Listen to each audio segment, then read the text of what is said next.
Hello again and welcome back to my channel.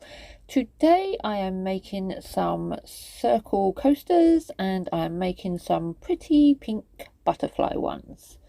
So I'm just getting my pink resin that I set aside so the bubbles could pop, and I'm going to start by pouring as thin a layer as I can around the outside ring.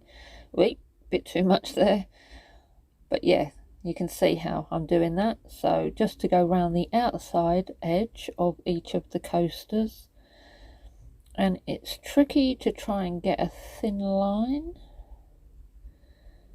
because you can pour it too slow and it just drips. But that's quite what I'm looking for in sort of like the thinner line, so to speak. But yeah, the first one was a little bit of a oopsie. There was a bit too much in that, so I'm not sure how that one's going to come out, but we'll carry on anyway.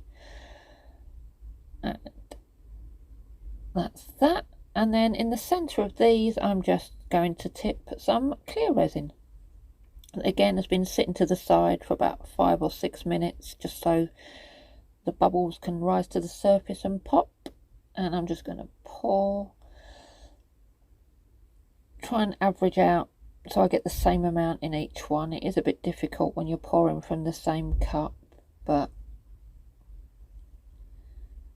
we'll just add a bit more to that one to try and push that bit of extra out, like so. And then I'm just going to come in with a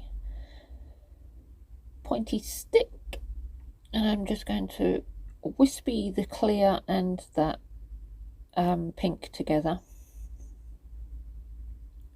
like so, on each of them.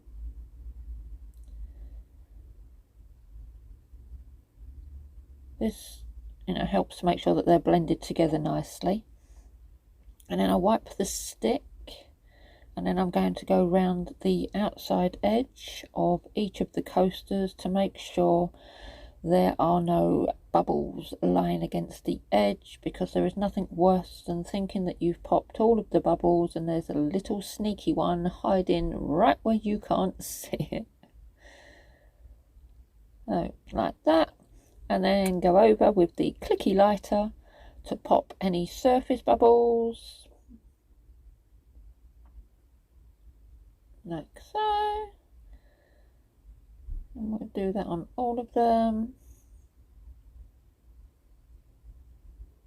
Do have to be sort of careful. So you see me go around the edge. I'm trying to be super careful, because I don't want to heat up the silicone mould, because then as it dries it will cure with the resin, and we don't want that.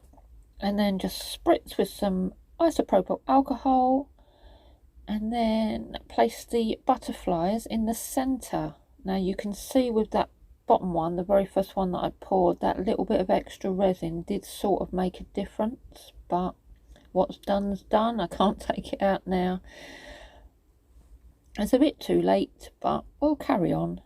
And just position the butterflies and push them down so any bubbles that are underneath the wings will come to the surface, and you can just pop those again with the clicky lighter. And then just wait for these to dry, and then I'll carry on with the next part. Okay, so these are all dry now. It's been about 5 hours, so that's dry enough for me to carry on with the next part. And all I'm going to do now is cover the top with some clear sparkly resin.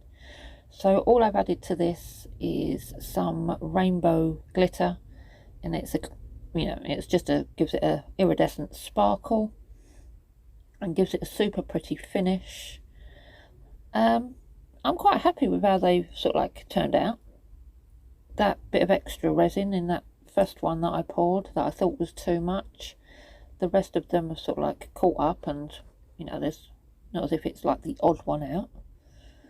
So just add that resin to those, and then again go over with my clicky lighter and a spritz of isopropyl alcohol and then I'll just leave them to dry overnight, and then I will be back in the morning to unmould them, but for you that'll be right away.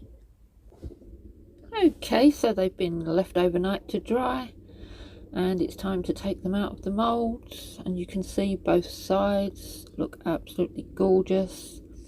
That little bit of sparkle on the top just makes them super special. There is a little bit of finishing off that I need to do, but I'll do that off camera, and you can check out the final results when they are on my website for sale, possibly by tomorrow, and the link will be in the description box below. Thank you for watching. As always, stay safe until next time. Bye.